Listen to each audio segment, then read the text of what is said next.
quero saudar todos os meus irmãos que estão conosco esta manhã, e são muitos, pela graça de Deus. Com certeza temos amigos de outras igrejas que aproveitaram também o mês de agosto, o mês de férias, também estão conosco. Nós queremos saudar a todos, igualmente os que estão também na galeria, também aqueles que nos escutam.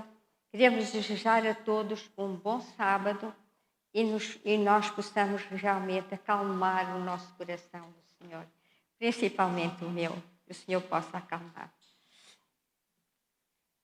Irmãos, esta manhã nós vamos meditar numa história. Esta historinha, normalmente, é aquela historinha que nós contamos para as crianças. Mas esta historinha é uma historinha que eu vou contar para nós podermos refletir sobre esta história e a razão porque é que ela vem registada na Palavra de Deus. E esta historinha tem um fim admirável. Aliás, tem um início admirável, lindo. É a história de Míria. Míria era uma jovem muito corajosa, uma jovem muito paciente. E esta jovem, apenas com 12 anos, ela teve a incumbência de cuidar do seu irmãozinho de 3 meses. Sob a cabeça deste menino pesava uma sentença de morte. E os soldados de Faraó tinham ordens de apanhar este menino e de o matar. Então o menino foi poupado da morte, colocando dentro de um cestinho esse que foi feito cuidadosamente pela sua mãe, foi feito com muita oração. Então este menino de 3 meses foi colocado lá dentro e também foi levado para as margens caniçosas do rio Nilo. Agora, aqui Míria tem um papel muito importante, é vigiar aquele cestinho. E os olhos daquela menina estavam naquele cestinho porque ali estava o seu irmão.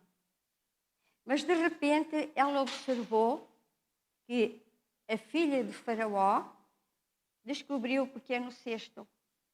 Ela ficou tão feliz, ela foi a correr até ao lugar onde esta princesa se encontrava, com a brilhante sugestão: olha, tu queres que eu vá buscar uma ama para cuidar deste menino?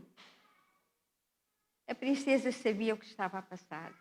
A princesa sabia que aquele menino era filho de uma hebreia. E sabia o sofrimento daquela mãe ao ter aquela ideia de poupar o seu filhinho, pondo dentro daquele cestinho. E a princesa olhou para ela e disse: vai. A menina prontamente foi chamar a sua mãe. Irmã, aquela mãe que orou para que Deus protegesse aquela criança, agora ela pôde ouvir, ou pôde ver, a sua oração respondida. Irmãos, não há nenhuma oração que saia dos lábios de uma mãe que Deus não ouça e Deus não registra no céu. Qual é o anseio de toda a mãe? É salvar os seus filhos, que Deus salve os seus filhos. Portanto, estas orações são escutadas pelo nosso Pai.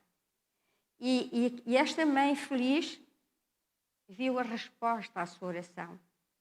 Irmãos, tantas vezes quando nós oramos pelos nossos filhos, nós ouvimos de imediato a resposta às nossas orações. Eu vou contar uma pequenina experiência de uma mãe que tinha um jovem, talvez de 21 anos. E as mães sabem o que é um jovem de 21 anos. E aquele jovem gostava muito de sair à noite. Aquela mãe era uma cristã. Eu estava a estudar a palavra de Deus com ela. Era uma senhora que estava muito, muito atenta a tudo. E todas as vezes que aquele jovem saía, ela ficava no quarto a orar. Porque há muitos perigos que rodeiam os nossos jovens. E, passado pouco tempo, o jovem entrou, vinha muito branco. Ela disse: filho, o que é que aconteceu? Olha, mãe, eu saí e um grupo de pessoas veio ter comigo e um deles pôs uma navalha no meu pescoço. Eu estou aqui pela graça de Deus. E a mãe disse: sim, é resposta às minhas orações. Deus ouve e escuta as orações dos seus filhos, irmãos. E diz-nos a palavra de Deus que o Senhor usou a simplicidade, a confiança desta menina, a sua coragem, para cumprir o seu eterno plano para o seu povo. Ele encontrou naquela menina realmente que iria cumprir este plano para o seu povo. Irmãos, nesta altura o povo hebreu encontrava-se no Egito em cativeiro. As condições em que eles viviam eram deploráveis. E, à medida que aumentava o número de hebreus, a preocupação dos seus adversários era que eles se tornassem muito numerosos. Então, Faraó deu ordem àqueles que tinham a responsabilidade destes trabalhadores de aumentarem cada vez mais o seu salário. E o povo de Deus realmente estava a ter muito sofrimento, porque cada vez as suas obrigações eram feitas realmente para os destruírem. Aqui agora temos Míria. Míria, como escrava, viveu todos estes anos difíceis e de muito trabalho, enquanto o seu irmão crescia no palácio de Faraó, onde esteve 40 anos. Ao fim de 40 anos, ele saiu e foi para o deserto de Midian, onde esteve 40 anos. E ele esteve ali estes 40 anos para aprender as mesmas lições que tinham sido ensinadas a Abraão. A confiar na força e na sabedoria divina, confiar no poder de Deus e não confiar no poder humano. Irmãos, quando nós confiamos no poder divino, nós ficamos tranquilos, porque sabemos que Deus nos ama, Ele é o nosso Pai. Quando nós confiamos no poder humano, Ele nos falha. E nós, às vezes, ficamos sozinhos. E Deus queria ensinar a este jovem, que um dia seria o líder do seu povo, a confiar na força e na sabedoria de Deus, e não na força e na sabedoria humana. Havia muitas outras lições que agora Moisés iria aprender na solidão da montanha, e ele aprendeu duas grandes forças na vida dele, que foi a paciência e a mansidão. Ele aprendeu realmente na solidão do deserto, a sós com Deus, ele aprendeu a ser paciente e manso. E na Bíblia ele é considerado o homem mais manso que existiu. Vamos ter agora novamente Míria. 90 anos mais tarde, Míria escreveu o 2º capítulo da sua vida. Liberta da escravatura, salva do outro lado do Mar Vermelho, junto aos hebreus, ela pôde assistir à derrota dos outrora invencíveis soldados de Faraó. Quer dizer, o 2º capítulo da vida desta jovem, que foi uma escrava durante 90 anos, foi a liberdade. Ela poder estar livre, de poder adorar e servir o seu Deus. Abramos as nossas Bíblias em Êxodo 15, 20 a 21.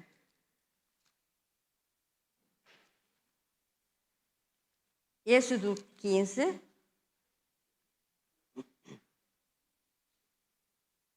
verso 20 a 21.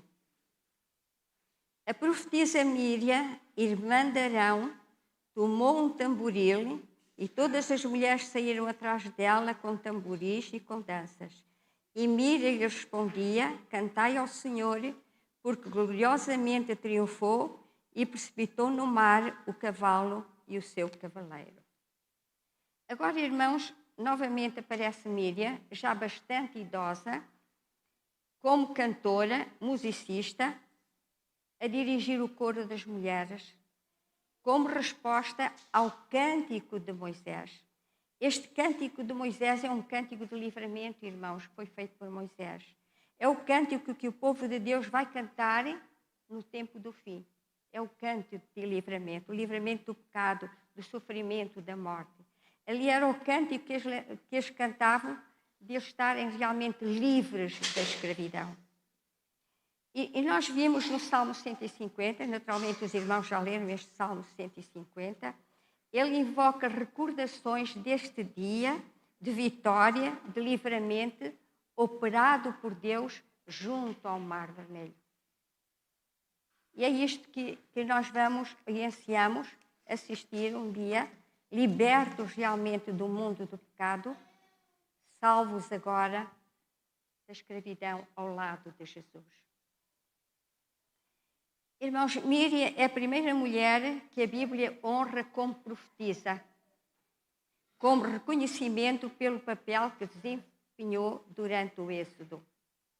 Diz que durante os anos sombrios de opressão, ela comunicou ao povo mensagens pelas quais a esperança de libertação foi mantida viva. Portanto, ela teve um papel muito importante nesta altura.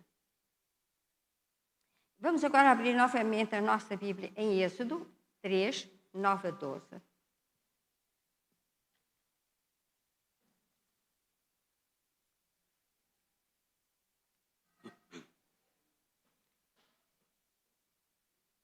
Êxodo 3, 9 a 12. Pois o clamor dos filhos de Israel chegou até mim, e também vejo a opressão com que os egípcios os estão oprimindo.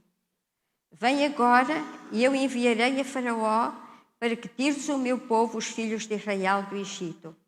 Então disse Moisés a Deus: quem sou eu para ir a Faraó e tirar do Egito os filhos de Israel? E Deus lhe respondeu: eu serei contigo, e este será o sinal de que eu te enviarei. Depois de haver-te tirado o povo do Egito, servireis a Deus neste monte. Interessante, irmãos. Deus faz um convite a Moisés, mas faz-lhe uma promessa. Olha, se tu tirares o meu povo, nós vamos encontrar-nos aqui, quando os tirares de lá. A promessa de que ele tiraria o seu povo da escravidão, através do poder de Deus.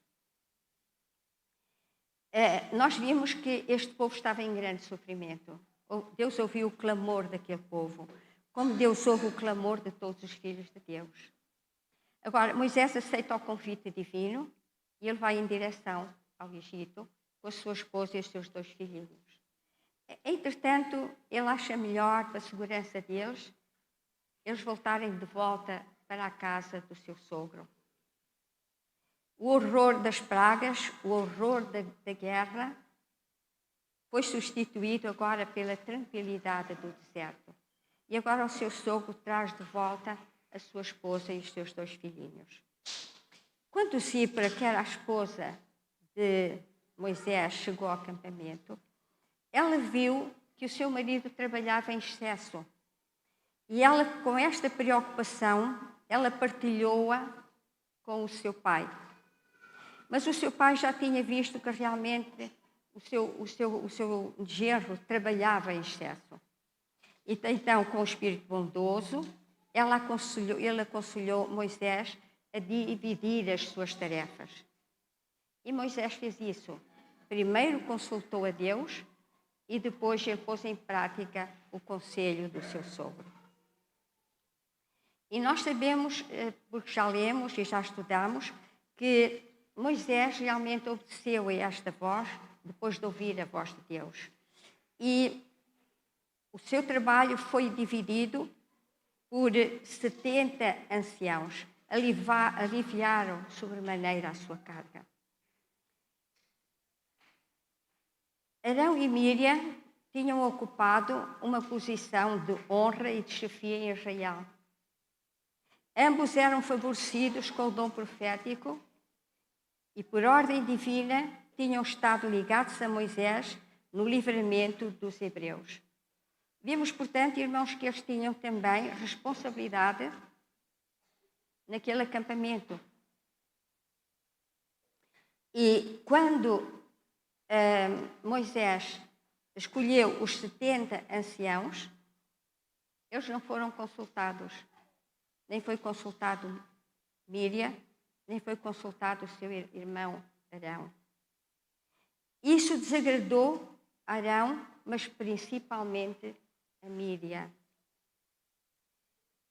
Irmãos, Satanás prevaleceu com a primeira família. Ele não desiste de se intrometer em todas as relações familiares, frequentemente e com bom sucesso. E foi o que aconteceu, irmãos. Satanás gosta realmente de se introduzir em todas as famílias para causar tristeza e sofrimento. E aconteceu também com Arão e aconteceu também com Míriam, 2 irmãos. Diz que o ciúme e a inveja invadiram o coração deles a ponto de se revoltarem contra o seu irmão, a quem tinham sido chamados para apoiar. Reparem, irmãos. Quando realmente nós abrimos uma brecha na nossa vida, o inimigo entra logo, irmãos. E quando ele entra, ele faz tantos estragos na nossa vida, irmãos. E ela agora, irmãos, a Míriam, o propósito da Míriam é realmente provocar o seu irmão, ou revoltar-se contra o seu irmão. Mas ela não ficou contente com isso. Ela agora virou-se para Míriam. Virou-se pela Míriam e, movida pelo ciúme, atribuiu-lhe a sua perda de poder e responsabilidade. E acusou-a dela ser a causa de Moisés não os ter consultado. Repare já, irmãos, a confusão, um desvio da palavra de Deus ou dos princípios divinos. Eu pus como título os perigos ao longo do caminho. Irmãos, há tantos perigos ao longo do caminho. Nós vamos numa direção e temos no nosso coração a certeza de que Deus está conosco. E durante muito tempo nós queremos servir ao Senhor. Mas ao longo do nosso caminho há tantas coisas que acontecem e nós fazemos desvios. E estes desvios, irmãos, vão causar grandes situações complicadas. Às vezes, desunião na família, entre amigos. E diz-nos, irmão, a pena inspirada, que a inveja de Míriam centralizou-se em Zípora agora. Mas, irmãos, estes sentimentos já eram muito antigos. Míriam nunca gostou de Zípora. Ela não aceitou o casamento de Moisés com Zípora. Nunca aceitou. O ter Moisés escolhido uma mulher de outra nação e não ter escolhido uma mulher entre o seu povo foi uma ofensa para a família e esta jovem foi rejeitada. Foi sempre tratada com mal disfarçado desprezo. Isto causou muita tristeza a Moisés e causou muita tristeza e muita mágoa a Míriam. Reparem como o inimigo entra, irmãos. Através do ciúme, ele não destruiu uma família, porque Moisés era um servo de Deus e a sua esposa também. Diz-nos a lição que Zípora era medianita, descendente de Abraão. Na aparência, ela era diferente do povo hebreu. O tom da sua pele era mais escuro. Mas, embora não fosse israelita, ela era uma verdadeira adoradora de Deus. Irmãos, eu posso entender o sofrimento de Zípora. Um sofrimento muito grande. Porque a sua cunhada rejeitou-a porque ela não pertencia à tribo dela, não pertencia aos hebreus. E, sobretudo, irmãos, pela sua cor. E quando eu estava a estudar isso, eu digo que entendo perfeitamente o sofrimento de Míriam, era um sofrimento muito grande. Porque todas as vezes que Míriam podia, ela lançava alguma coisa à sua cor. Irmãos, eu vou contar uma história de uma pessoa muito minha amiga. Nós éramos muito amigas. Eu conhecia em Angola, entretanto eu vim para Portugal, ela também veio para Portugal, eu não sabia onde estava. A minha mãe ficou em Santa Maria da Feira, eu estava aqui em Aveiro, e de vez em quando eu ia a Santa Maria da Feira visitar a minha mãe. Essa senhora vivia em cima, ela sabia que a minha mãe era adventista, mas não associava a minha mãe comigo. E quando eu fui lá e ela me viu, ela ficou muito feliz. Muito feliz. Essa senhora era como Zípora, irmã. A sua pele era escura. E ela, quando me viu, ela chamou-me, porque precisava falar comigo. E ela tinha família adventista, ela sabia que eu era adventista. Eu ia muitas vezes lá, quando via a minha mãe, falava com ela. Ela desabafava muito comigo e contava realmente o sofrimento que estava a passar, pela maneira como o marido a estava a tratar devido à sua cor. Naturalmente, em Angola não acontecia isso, mas quando veio para Portugal, a pressão da família, como Moisés teve e Míria teve, a pressão da família de ele ter casado com uma pessoa diferente, isto trouxe conflitos naquela área. E todas as vezes que havia uma discussão, a discussão acabava sempre na sua cor. E ela contava isso comigo, desabafava isso comigo todas as vezes que eu ia lá. Depois nós orávamos, falávamos da Bíblia, de um Deus tão maravilhoso, um Deus que não olha a cores, Deus olha ao nosso coração, todos nós somos filhos do mesmo Deus, porque Deus nos ama tal como somos, irmãos. Até que um dia eu recebi um telefonema da minha mãe dizendo que ela tinha tirado a vida. E eu fiquei com muita pena, porque ela realmente era uma grande amiga minha. Mas ela, antes de tirar a vida, na véspera ela tinha tido, ao marido teve uma discussão com ela, e ofendeu-a muito através da sua cor, até com palavras feias. E ela disse ao filho: olha, eu estou tão triste, teu pai, visto o que teu pai fez. No dia seguinte ela ligou o gás, quando o filhinho chegou, ela estava morta. Por isso, eu imagino, irmãos, aquilo que Zípora deve ter sofrido com a sua cunhada, irmãos. Desde que o mau pensamento de Míria, de crítica, inveja e ciúme, desempenharam uma parte muito importante a fim de atacarem Moisés e sua liderança, Míria e o seu irmão. Quer dizer, ela primeiro atacava Moisés e depois ia atacar a sua esposa. Irmãos, abramos a nossa Bíblia em Números 12, 1 e 2.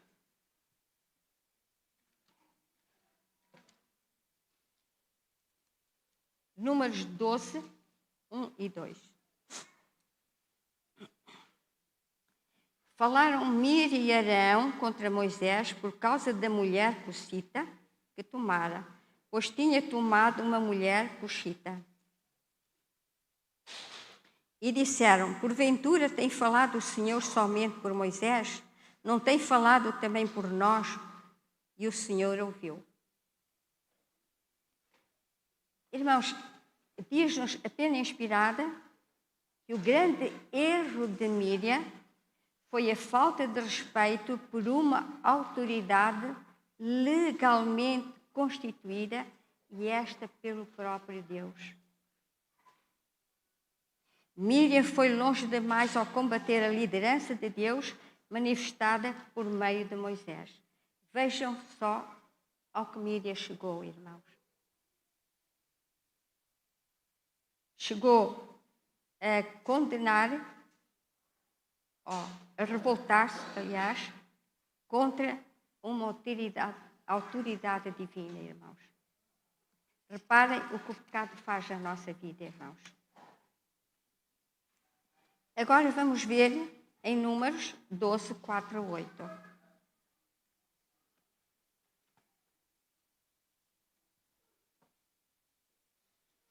Números 12, 4 a 8.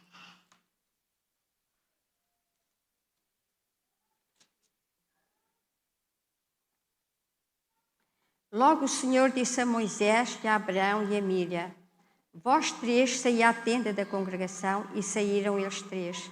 Então o Senhor desceu na coluna de nuvem e se pôs à porta da tenda. Depois chamou Arão e a Míria e eles se apresentaram. Então disse: ouvi agora as minhas palavras, e se entre vós há profeta, eu, o Senhor, em visão a ele me faço conhecer, ou falo com ele em sonhos? Não é assim com o meu servo Moisés, que é fiel em toda a minha casa?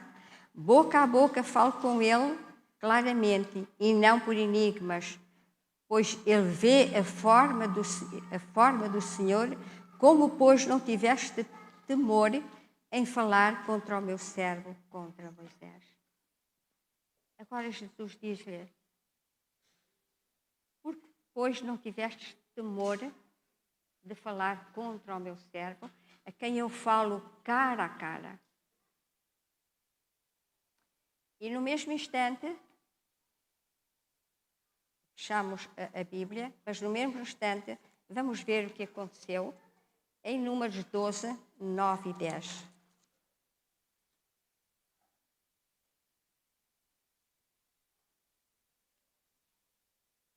E a ira do Senhor contra eles se acendeu e retirou-se.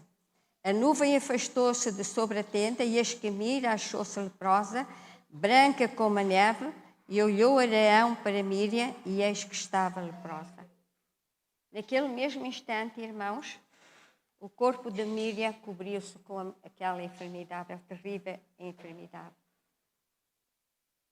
Irmãos, eu vou deixar com os irmãos aquilo que diz Patriarcas e Profetas, na página 340.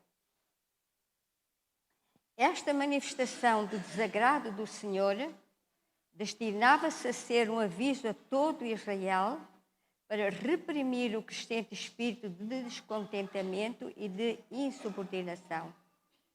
Se a inveja e descontentamento de Miriam não tivessem sido repreendidos de maneira assinalada, teria resultado em grande mal. A igreja é um dos mais satânicos, a inveja é um dos mais satânicos característicos que podem existir no coração humano e um dos mais funestos em seus efeitos. Foi a inveja que a princípio causou a discórdia no céu, e a condescendência com ela trouxe males inexplicáveis entre os homens. Irmãos, a inveja realmente traz muitos males, irmãos, ao mundo, muitos males à humanidade. Abramos as nossas Bíblias em Provérbios 27, 4.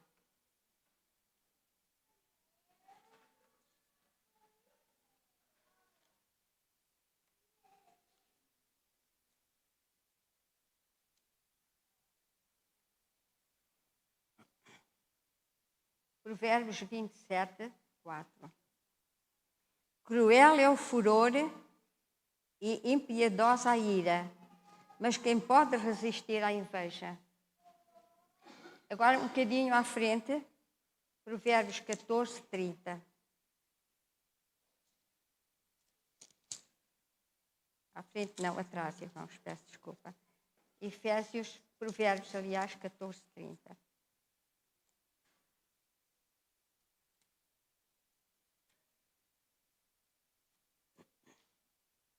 O ânimo sereno é a vida do corpo, mas a inveja é a podridão dos ossos. Coisa interessante, quando eu era criança, a minha avó dizia isso, que a inveja era a podridão dos ossos. Isso é bíblico, irmãos. A inveja corrói a vida das pessoas, não as deixa ser felizes, irmãos. E vamos ver também agora, neste mesmo livro, no capítulo 6, 16 e 17.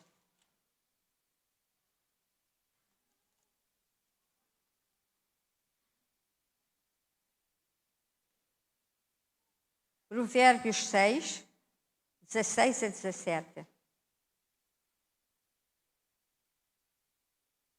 6 coisas o Senhor aborrece, a sétima a sua alma abomina. A primeira, olhos altivos, língua mentirosa. Segundo, mãos que derramam sangue inocente. Terceira, coração que trama projetos iníquos. Quarta, pés que se apressam a correr para o mal. Quinta, testemunhos falsos preferem mentiras. E aquela que o Senhor abomina, o que semeia a contenda entre irmãos. E foi o que esta Miriam fez. Contenda na família. Contenda entre também amigos, naturalmente. Agora vimos que Abraão, com orgulho humilhado, Abraão devia ter repreendido a sua irmã, mas não condescendeu com ela. Abraão, com orgulho humilhado, confessou o seu pecado e orou pela sua irmã. E Moisés também orou, uma oração simples. Senhor, cura a minha irmã, a sua oração simples. Depois de orarem por ela e de terem a certeza que ao fim de 7 dias ela estaria curada, ela então teve que deixar o acampamento. E, irmãos, Deus requereu que Miriam meditasse por 1 semana em isolamento nas consequências do seu pecado. Deus exigiu, digamos assim, que ela meditasse em isolamento as consequências do seu pecado e na atitude de Deus para com ela. Sem essa reflexão, as suas críticas da liderança de Moisés e o seu desprezo por ele e por Zípora poderiam ser considerados por ela como uma coisa sem valor, sem importância. E o Senhor teve que atuar no momento, para aviso dela, para aviso de toda aquela congregação, para nosso aviso, irmãos. O que é inveja, o que é o ciúme.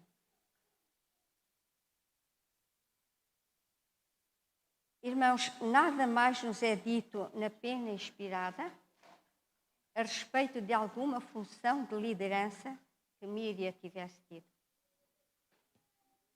Embora perdoada e reintegrada na comunhão do povo, é possível que o seu espírito de crítica tenha diminuído a sua utilidade. Irmãos, os resultados do orgulho e do preconceito de Miriam constituem um exemplo para todas as pessoas em todos os tempos das funestas consequências de acariciar a inveja na vida. Ela prejudica todas as relações e termina na própria autodestruição. Irmãos, o 3º capítulo da vida de Miriam foi um capítulo escrito com muitas lágrimas. Lágrimas primeiro de ira e de inveja, depois lágrimas de muito sofrimento, remorsos e confusão. E confissão, aliás. Tudo que Miriam tinha sido, tudo que poderia ter se tornado, a qualidade e a perspectiva da vida, ela mesma destruiu. Foi ela que destruiu tudo, irmãos. Destruiu a família e destruiu a ela própria. Os seus pensamentos invejosos e por suas palavras maldosas. Irmãos, nós ficamos a pensar, como é que esta menina teve um início tão lindo, irmãos? Termina naturalmente perdoada, aceita no povo de Deus, mas tornou-se realmente uma pessoa tão diferente daquela menina que a história conta logo do início. Uma menina corajosa, uma menina meiguinha e com grandes qualidades. Irmãos, quando nós nos desviamos de Deus, tudo pode acontecer na nossa vida, irmãos. O 3º capítulo da vida de Miriam foi escrito em lágrimas, lágrimas de ira, inveja, bem como lágrimas de remorso e confissão. Tudo o que ela podia ter esperado da vida de bom, ela própria destruiu. E vamos abrir em Números 20 e verso 1. Miriam não entrou em Canaã, irmãos.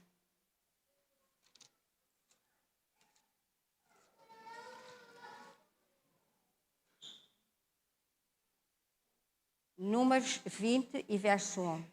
Chegando os filhos de Israel, toda a congregação no deserto de Zin, no mês primeiro, o povo ficou em Cádiz e ali morreu Miriam e ali foi sepultada.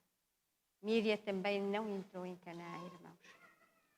Nem Arão.